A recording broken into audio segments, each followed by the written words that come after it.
সাল্লাল্লাহু তাআলা আলাইহি ওয়াসাল্লাম আমার দয়ার নবী মুস্তাফা আবার কারে কামলিওয়ালা আগা তিনি বলেন আবার সবাই যখন বাইতুল মামুর দেখা গেল আবার নবী বলেন আগে চলে যায় আবার নবী ওই জায়গায় সুবহানাল্লাহ আবার নবীকে আমার আল্লাহ তাআলা আবার নবীকে জান্নাত দেখিয়েছিলেন জোরে বলা আবার নবী জান্নাত আমার নবী দেখেছিলেন আবার নবী জাহান্নাম দেখেছিলেন আবার নবী জাহান্নাম দেখে আবার নবী কেঁদেছিল আবার নবী জাহান্নাম দেখে আবার নবী চোখ দিয়ে পানি ঝরেছিল আবার নবী বলেছিলেন না জিবরিল বলো বলো জিবরিল বলো এই জাহান্নামে কারা থাকবে আবার নবীকে জিবরিল আমিন বলেছিলেন ইয়া রাসূলুল্লাহ যারা হবে উম্মতে মুহাম্মাদি জোরে বলা তারা বড় গুনাহগার হবে আবার নবী দেখেছিলেন জগৎবাসী রে আজকে তোমরা শোনো নাও আবার নবী ওই জায়গায় আবার নবী দেখেছিলেন কিছু মানুষকে উলঙ্গ করে দেওয়ার পরে তারা বিলেট দিয়ে যেন কাটানো হয় তাদের শরীর দিয়ে যেন রক্ত ঝরে যায় এত জোরে তারা চিৎকার করে আবার নবী বলছেন জিবরিল এরা কারা জিবরিল বলো আবার জিবরিল বলে ইয়া রাসূলুল্লাহ ইয়া হাবিবাল্লাহ নবী গো এরা হলো ওই পুরুষেরা তারা দুনিয়াতে নাচানাচি করেছে আমার সোনা মানিকেরা শুনে যাও আবার নবী আজকে কত বর্ণনা আবার নবী দিয়েছিল আজকে বলো বলো এ পুরুষেরা শোনো আজকে দেখা যায় ওই পুরুষেরাও নাচানাচি করেছে ডিজে বক্সের সঙ্গে তারা ডিজে বাজিয়ে তারা নাচানাচি করবে ওই ব্যক্তিদেরকে আমার আল্লাহ তাআলা এইরকম ভাবে শাস্তি দিতে আছে বিলেট দিয়ে তাদেরকে চিরানো গায়ে শরীর ফাঁকিয়ে দেওয়া হয় আর শরীর দিয়ে যেন রক্ত ঝরে যায় আল্লাহ তাআলা আমরা এত যন্ত্রণা সহ্য করতে পারি এত বেদনা সহ্য করতে পারি না আমার আল্লাহ তাআলা এইরকম ভাবে তাদের শাস্তির জন্য রেখেছে আবার নবী বলছেন বর্ণনা দিয়েছে আজকে আমরা কোন মুসলমান চিন্তা করেন যদি বিয়ে যদি ছেলের হয় খাতনা যদি হয় তাহলে কিন্তু আমরা নাচানাচি বাদ নয় আছে না নাই ডিজে ছাড়া রুদ্রনগরে বিয়ে হয় না বুকে হাত দিয়ে বলবেন খাতনা যদি ছেলের হয় মুসলমানি যদি হয় ডিজে না হলে সুন্নাত হয় না আমরা ভালো কাজ করতে যেয়ে পাপ কাজ করি না বুকে হাত দিবেন কোন মুসলমান চিন্তা করি আমরা মুসলমান ওই মুসলমান আমরা সুন্নাতের ব্যাঘাত ঘটিয়ে দিই যাতে আল্লাহ রাজি না হয় ওই আমরা গোলাম ওই মুসলমান আব্বাজি আমার সোনা মানিকেরা সতর্ক হয়ে যাও আজকে যদি তোমরা ডিজে যদি বাজাও আবার নবী বলেছেন বান্দারা তোমাদের আজারও নয় সময় তোমাদের এরকম শাস্তি দেওয়া হবে বলো আজকে তুমি যতই বাজো তুমিও ডিজের সঙ্গে বেজে যাও নাচানাচি করো সেই দিন আল্লাহ তোমাকে নাচাবে আল্লাহ সেই দিনে নাচাবে যদি তোমরা নাচো সাবধান হও ডিজে বাজাবে না তোমরা বাজবে যদি কোনো বাপ সুবহানাল্লাহ এইরকম অনুষ্ঠান যদি ডিজে বাজানো যদি হয় বক্স যদি বাজানো হয় তো বলা হয়েছে সেই সুন্নাত ওইরকম যদি বাজানো হয় শরীয়তের মধ্যে হারাম হারাম হারাম বাপ ব্রাদার শোনো কোন মানুষ যদি মসজিদে মদ খেয়ে যদি ঢুকে যায় তাকে গলা ধাক্কা দিয়ে বের করে দেওয়া হয় তাই না গলা ধাক্কা দিয়ে বের করা হয় একটা যদি সুদখোর ঢুকে যায় কিন্তু তাকে বের করা হয় না বের করা হয় হ্যাঁ বের করা হয় বের করা হয় না বাপ সুবহানাল্লাহ সুদখোরের চাইতে মদখোর গুনাহগার বেশি না কে বেশি বাপ যে মদখোর সে মদ বন্ধ করে দিয়ে তওবা করে ব্রাদার সুবহানাল্লাহ যদি আজকে আল্লাহর কাছে তওবা করে তো আল্লাহ তওবা কবুল করে নাই সুবহানাল্লাহ আল্লাহ তওবা কবুল করে নাই আর কোন মানুষ যদি সুদখোর হয় তো কত বড় পাপ হয় জানো? হ্যাঁ, সেই ব্যক্তি তো মদ খাওয়াটা হলো হারাম। মদ খাওয়া কি শরীয়তে? জোরে বলেন। শরীয়তে হলো হারাম,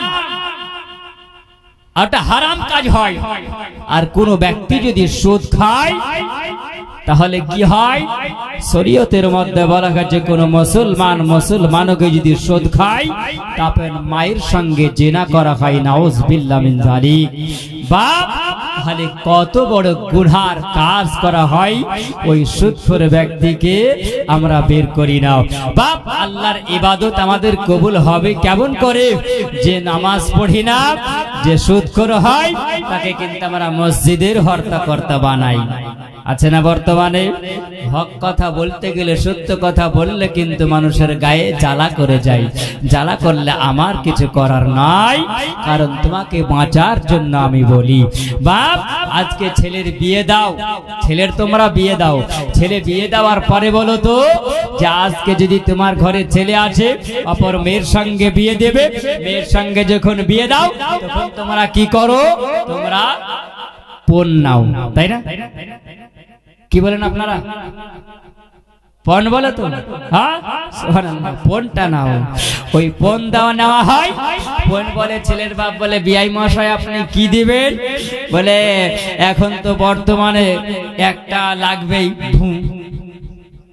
গাড়ি তো একটা লাগবেই, যেহেতু মেয়ে ছেলে মেয়ে যাওয়া আসা করবে, একটা গাড়ি লাগবে। তারপরে ছেলে মেয়েরা ঘরে শুয়ে আরাম করবে, একটা তো ছাপ্পর খাট লাগবে, সুন্দর দেখে ড্রেসিং টেবিল ওয়ালা একটা টেবিল লাগবে, একটা খাট লাগবে, এই সমস্ত কিছু লাগবে, টাকা লাগবে, সব কিছুই লাগবে। আচ্ছা বলে, এইরকম মেয়ের বাপের কাছ থেকে জোর করে যদি তুমি পণ যদি নাও, আর নেওয়ার পরে যদি আজকে তুমি ওই খাটের ওপরে শুয়ে যদি বসে বসে বসে বসে আল্লাহর জিকির করো, আল্লাহ আল্লাহ আল্লাহ আল্লাহ, আল্লাহ কবুল করবে। বলবেন ब्याज लेना देना हराम है। पुण्यवा हलो की पुण्यवा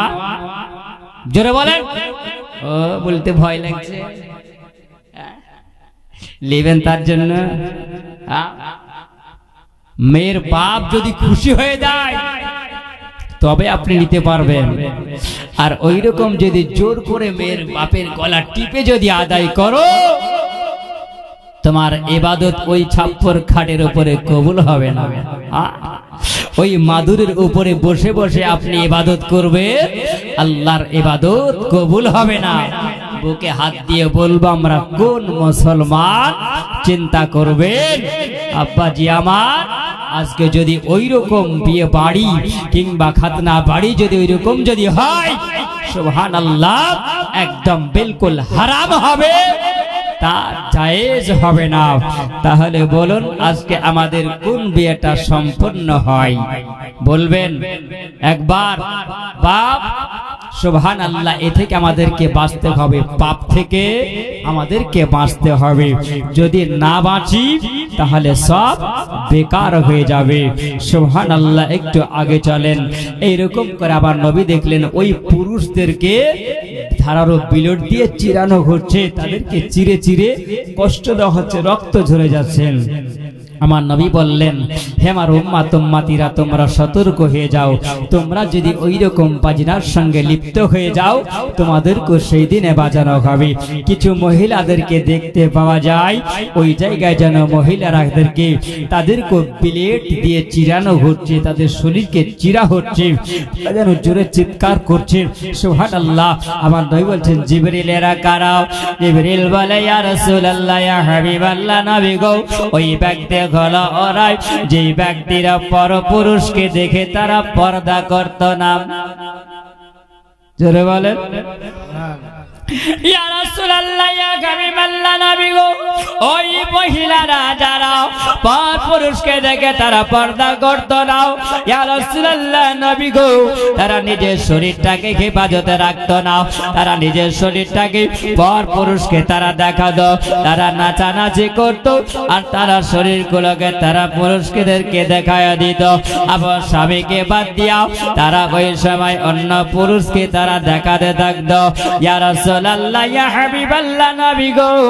ওই নারীদেরকে আল্লাহ তাআলা এইরকম ভাবে আযাবের ফেরেশতা দিয়ে কষ্ট দেওয়া হয় আবার নবী আরেকটু আগে আমার নবী গেলেন আবার নবী বললেন যেন দেখতে পাওয়া গেল কিছু মানুষের একটা কাতার দেখা যায় ওই মানুষেরা যেন দাঁড়িয়ে রয়েছে আর ওদের সামনে দিয়ে যেন একটা ঘোড়া যেন দৌড় করানো হয় আর মানুষের পেটগুলো যেন মোটা মোটা হয়ে আসে আবার ওই বললেন এই ঘোড়াগুলো যখন দৌড় করিয়ে দেওয়া হলো ওই ঘোড়াগুলো দৌড়তে দৌড়তে যাওয়ার পরে যারা দাঁড়িয়ে আছে কাতার হয়ে লাইন দিয়ে আসে তাদের দেখা গেল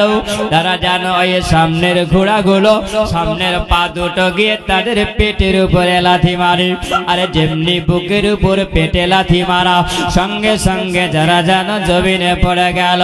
আর জমিনে পড়ে যাবার পরে ওই ঘোড়ার পা দুটো দিয়ে সামনের পা দুটো দিয়া যেমনি বাবারে ওই পেটের উপরে পা দেওয়া সঙ্গে সঙ্গে যেন বেলুনের মতন দুম করে ফুটে গেল আর যেমনি ফেটে যাওয়া ওই তাদের পেট থেকে যেন লম্বা লম্বা পোকা বেরিয়ে আসলো যাকে বলি আমরা চিঁড় বিচ্ছু যাকে বলা হয় ওই ছোট ছোট বিচ্ছুগুলো যেন বেরিয়ে আসি আর তারা যেন চিৎকার করে যায় আবার নবী বলছেন জিবরিল এই ব্যক্তিরা গুলো কারা আবার নবীকে বলেন ইয়া রাসূলুল্লাহ ইয়া হাবিবাল্লাহ নবী গো এরা গুলো ওই ব্যক্তি গুনাহগার ব্যক্তি যারা এক অপর মুসলমানের কাছে যারা সুদ খেয়েছে এরা গুলো সুদখোর ব্যক্তি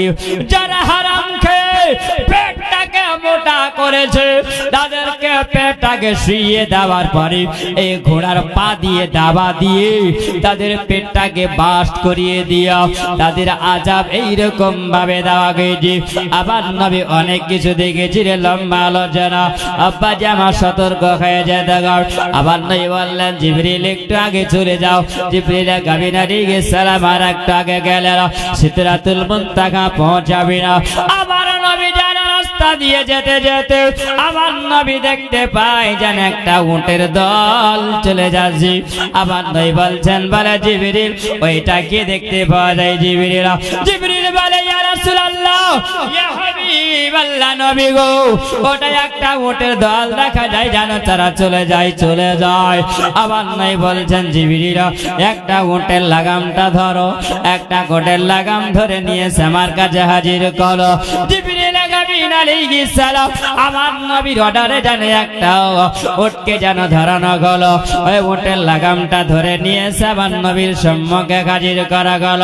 আবার নবী বলছেন জিবরিল ওই যে উটের হাওদার উপরে কিছু দেখা যায় পিঠের উপরে কি ওটা আবার নবীকে বলছেন ইয়া রাসূলুল্লাহ একটা বাক্স দেখতে পাওয়া যায় আবার নবী বলছেন জিবরিল তুমি বাক্সটাকে নামায়া নাও জিবরিল বলেন বাক্সটাকে নামায়া গেল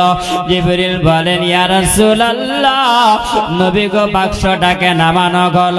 জিবরিল বলেন ইয়া রাসূলুল্লাহ আমি বাক্সটাকে নামালাম ইয়া রাসূলুল্লাহ আপনি এবার বলুন আবার নবী বলছেন জিবরিল এই বাক্সটার ডালাটা একবার খোলো ডালাটা উঠায়া নাও জিবরিল বলে ইয়া রাসূলুল্লাহ নবী গো যেই বাক্সটা দেখা যায় এই বাক্সতে নবী গো একটা যেন তালা দেওয়া আছে জোরে বলেন ইয়া রাসূলুল্লাহ ইয়া হাবিবাল্লাহ নবী গো একটা তালা দেওয়া আছে নবী আমি কেমন করে বাক্সের ডালাটা খুলবো আবার নবী বলতে আছেন বলে জিবরিল এই বাক্সের তালাটা তুমি খুলে দাও জিবরিল বলে ইয়া রাসূলুল্লাহ ইয়া হাবিবাল্লাহ নবী গো এই বাক্সের তালার চাবি আমার কাছে নাই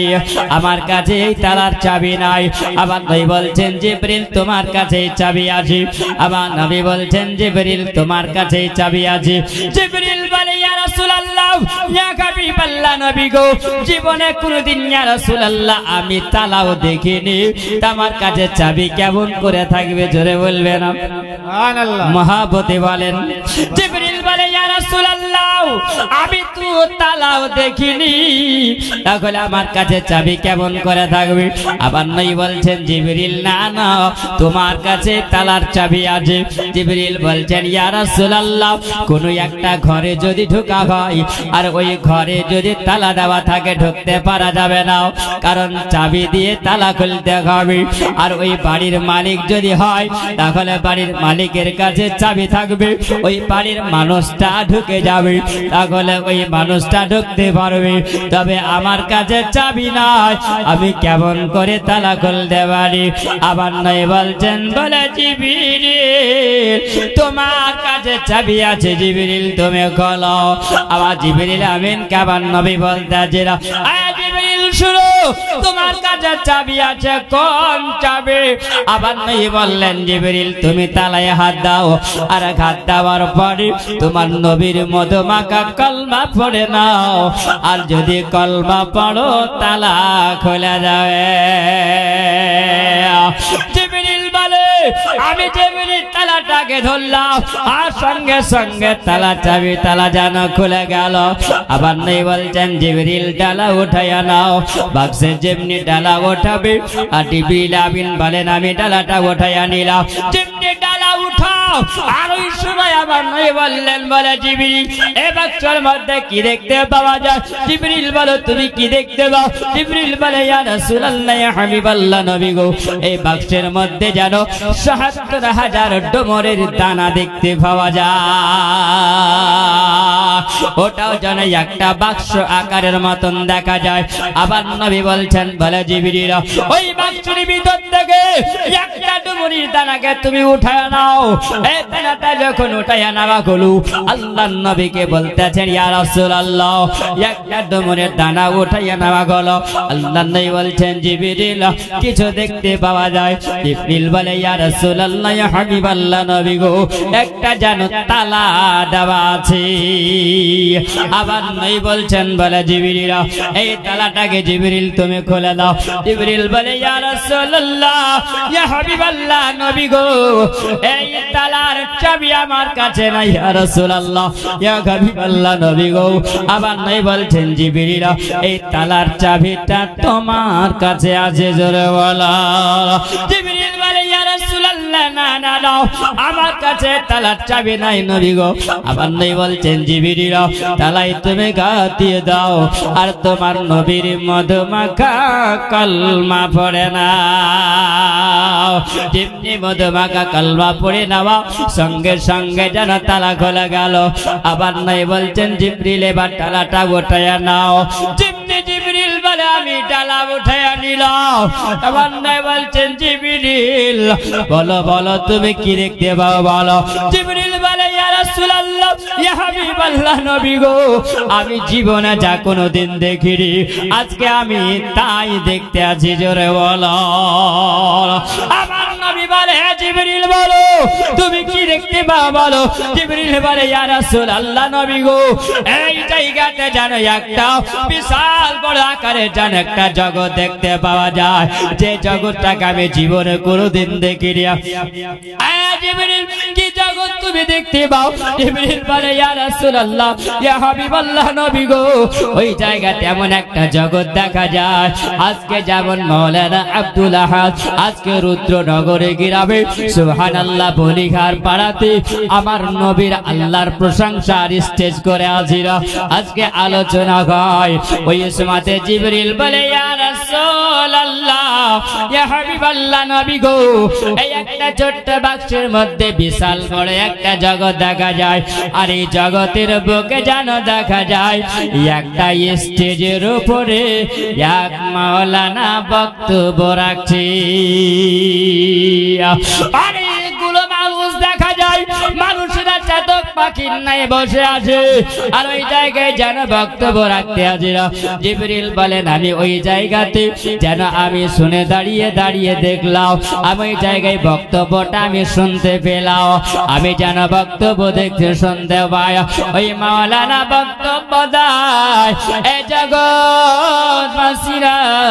তোমরা কি শোনো না তোমরা জানো না আমার আল্লাহ তাআলা আদম আলাইহিস সালাম থেকে ঈসা নবী পর্যন্ত আল্লাহ তাআলা পাঠিয়েছেন আর ঈসা নবীর পরে আমার আল্লাহ একজন মহামানব করে পৃথিবীতে আল্লাহ পাঠাবেন যার জন্ম হবে মক্কা নগরে যার বাপের নাম হবে আব্দুল্লাহ মায়ের নাম হবে আমিনা আর তিনি জগৎ গুরু হবেন এ মহামানব তিনি হবেন আর মানব জাতির জন্য তিনি কল্যাণ হয়ে যাবেন আল্লাহ তাআলা তিনাকে পৃথিবীতে আল্লাহ পাঠাবেন আর তিনার নামটা হবে আসমানে আহমদ আর জমিনে হবে মুহাম্মদ এই নবীর কলমা যদি তোমরা পড়নে वाला হও এই নবীর কলমা যদি তোমাদের নসিবে যদি হয়ে যায় এই নবীর মহব্বত যদি তোমরা পেয়ে যাও তাহলে তোমরা জান্নাতের হকদার হয়ে যাবে যখন তোমরা জান্নাতের হকদার যদি হয়ে যাও তাহলে তোমাদের জিন্দেগির বেড়া পার হয়ে যাবে জিবরিল আমিন বলে এ মাওলানা তোমার বক্তব্যটা বন্ধ করে দাও কেন তোমরা আজকে যে নবীর গুণগান করতে আছো ওই নবীকে আমি তোমাদের সম্মুখে নিয়ে এসে হাজির করে দিই আবার নবী বলছেন বলে জিবরিল কি দেখতে পাও জিবরিল বলে ইয়া রাসূলুল্লাহ ইয়া হাবিবাল্লাহ নবী গো আর দেরি করা যাবে না গো নবী আমি এমন একটা জগৎ দেখলাম নবী গো ওই জায়গাতে যেন আল্লাহর প্রশংসা হয় আমি জীবনে কোনোদিন দেখিনি ইয়া রাসূলুল্লাহ নবী গো ওই স্টেজের উপরে আদম পয়গম্বরের প্রশংসা হয় ওই স্টেজের উপরে মুসা নবীর প্রশংসা হয় ওই স্টেজের উপরে কালিমুল্লাহর প্রশংসা হয় ওই স্টেজের উপরে ইব্রাহিম কালিমুল্লাহর প্রশংসা হয় ওই স্টেজের উপরে ঈসা নবীর প্রশংসা হয় ইয়া রাসূলুল্লাহ হাবিবাল্লাহ নবী গো ওই স্টেজের উপরে দেখা গেল যেন আপনার নামেরও প্রশংসা আছে ওগো নবী আপনি চলুন আপনার অপেক্ষাতে আছি আপনি যাওয়ার পর ওই জায়গায় কালেমার দাওয়াত দিবেন নবী গো আর আপনার কালেমা পড়ে তারা মুসলমান হয়ে যাবে আবার নবীকে নিয়ে যাওয়া গেল আবার নবী জানো ওই জায়গাতে মানুষের সম্মুখে গিয়া আমার নবীর পরিচয় আমার নবী দিলেন ওই জায়গার মানুষেরা যেন কলমা পড়ে মুসলমান হয়ে গেল আমার আল্লাহ তাআলা বলেন এ আমার হাবিবুল্লাহ আমার কালিমুল্লাহ আজকে তুমি জগতে দেখো কেউ মুসলমান হয়নি কেউ আজকে কালমা পড়েনি আমি আল্লাহ তাআলা তোমার মনটা খারাপ আমি আল্লাহ তাআলা এটা জানি আলিমুম বিযাতিস সুদূর আমি আল্লাহ তাআলা তোমার অন্তরের খবর জানি আমি আল্লাহ তাআলা বুঝতে পেরেছি ও আমার হাবিবুল্লাহ আজকে তোমার মন খারাপ হয়েছে কালমা পড়ে কেউ মুসলমান হয়নি আমি আল্লাহ তাআলা এই জন্য আমি আল্লাহ বলো কি আমি জিনিস আমি আল্লাহ দেখাবো আমি আশ্চর্য জিনিস দেখাবো আর যারা এই জায়গাতে বক্তব্য দিতে আছে আসমানের উপরে তারা যে তোমার অপেক্ষাতে আছে কেউ কলমা পড়ে মুসলমান হয়নি তো কি হবে এই জায়গায় তুমি দেখো কত মানুষ তোমার অপেক্ষাতে থেকে তারা মানুষেরা কলমা পড়ে মুসলমান হল আল্লাহুম্মা সাল্লি আলা